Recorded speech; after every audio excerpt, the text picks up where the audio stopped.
Hey guys, welcome to the video.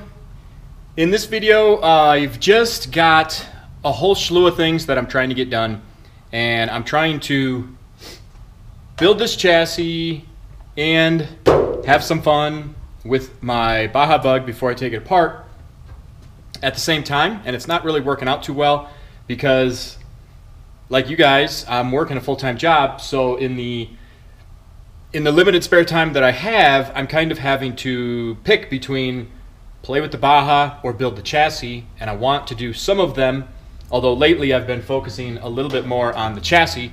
So what I'm going to do now, I've already got some tubes cut, and as you've seen me do in the other videos, I've got the templates on here and I've already coped these out.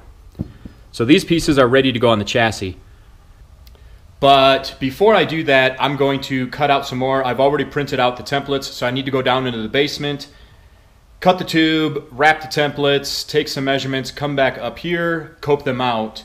I like to have a lot of pieces ready to go before I actually go through the process of backing out the Baja bug and lowering the chassis, leveling it, doing all the prep work, and then welding some pieces in. I don't like to have to go through all that rigmarole only for like 2 or 3 pieces.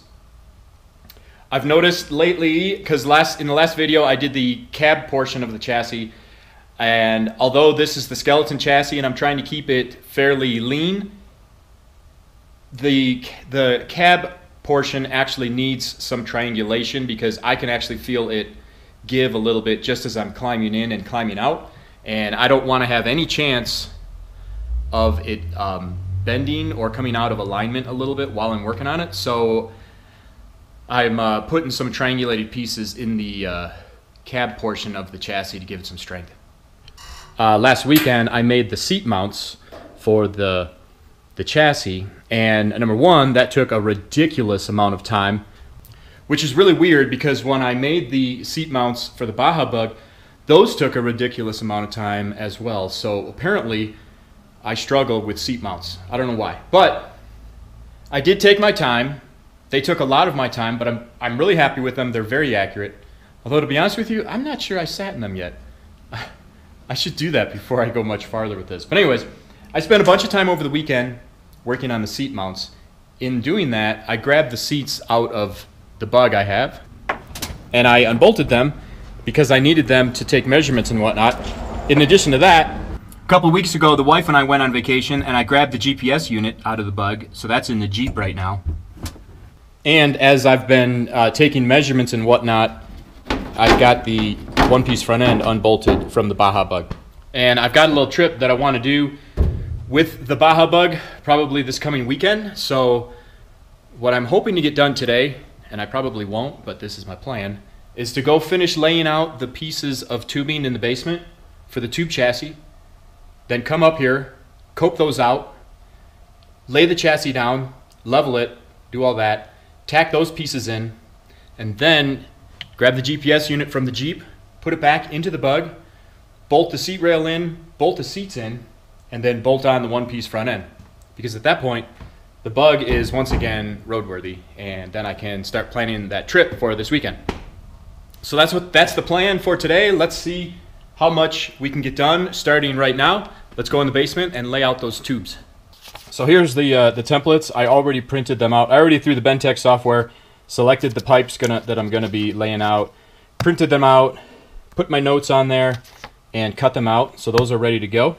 And I don't think I've shown this yet. I am working on a video where I show this saw because about 3 or 4 weeks ago I did pick up the Evo Saw 380, and I've been using it to cut the tubing, and it has been awesome and saving me a bunch of time. But right now I'm going to use this to cut the tube and then tape those templates on.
Okay, so I just cut these out and I coped them, which in just saying that doesn't sound like too much. And I know I make it sound like this Ventec software makes everything easy, and it does, because I don't have to measure out any of these copes or anything. But you know, by the time I go downstairs, I cut them, put the templates on, and then usually with my chop saw I'll cut some more material out just to get me a little bit closer to the cope.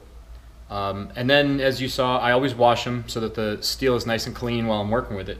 And then I got to come up here, I got to take my grinder, and I've got to actually cope it all the way right up to the paper, and then I've got to bevel it. And I just did these 4 pieces. 2 of them have a really steep angle, so there's a lot of coping to do out in those. As a matter of fact, these right here come into the top bar at a real severe angle, so there's a lot of coping. So it takes a little bit of time to get the grinder in there. Anyways, I don't know why I'm crying and moaning about it, but the moral of the story is it takes longer than I expect it to.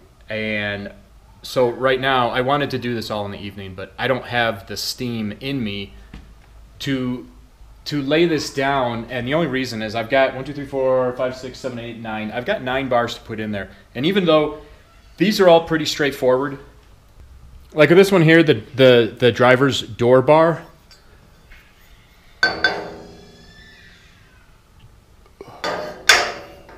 you know, it pretty much with the copes clicks right in there. So it seems like, you know, I could just plop it in there and tack it and be done.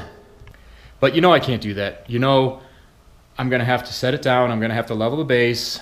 And even though that seems really straightforward, I'm kind of being a little bit neurotic with this chassis, and I'm going to have to pull up the software and check all my angles and my measurements to make sure that it's in the right place and all that. So it's going to take probably about 2, maybe 3 hours to level all that out and tack it in place. So I'm not going to do that tonight, because if I do try and do it tonight, I'll probably end up rushing it. But what I can do is I'm going to grab the GPS unit out of the Jeep, bring it over, I'll install it back into the bug, and then I'll bolt all the seats back in place, and I'll put all the seat belts back once I have the seats in place. And then tomorrow, hopefully, I'll get some time to roll the bug out, bolt the 1-piece front end in place, and then I'll drop the chassis, and we can tack all those in place.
Okay, so I got the pieces cut. I just installed the seat.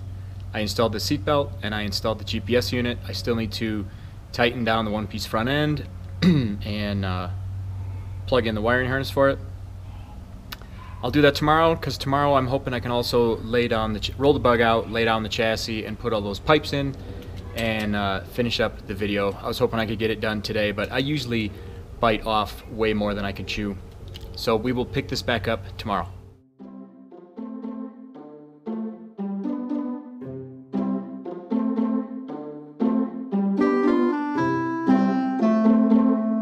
Alright guys, it's the next day now. As you just saw, I just slid the bug out. I just laid the chassis down. Now I'm going to level it, check a couple things for square, and then probably just do some time lapse of me going around and tacking a bunch of these pieces in and checking angles and all that good stuff.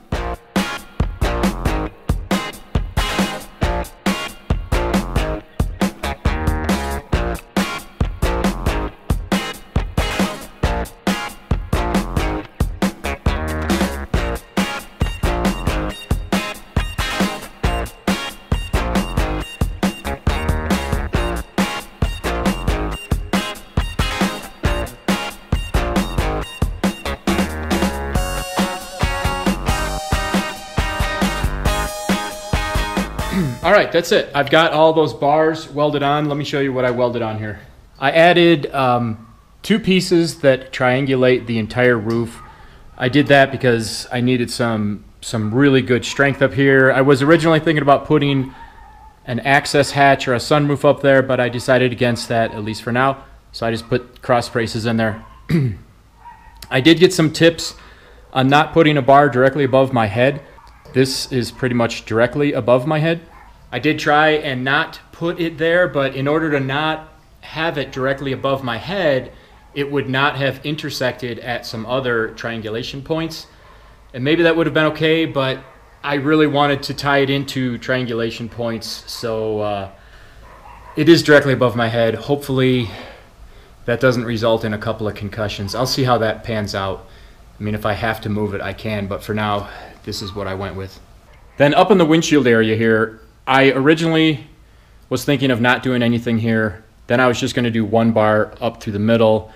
That would have given me some crush protection, but it wouldn't have given me any triangulation for strength, you know, to the side. And I really feel like I wanted some of that so that in a rollover, this can survive, hopefully unscathed. So I did end up putting triangulated bars in here. I'm hoping that visibility through the windshield isn't altered by that.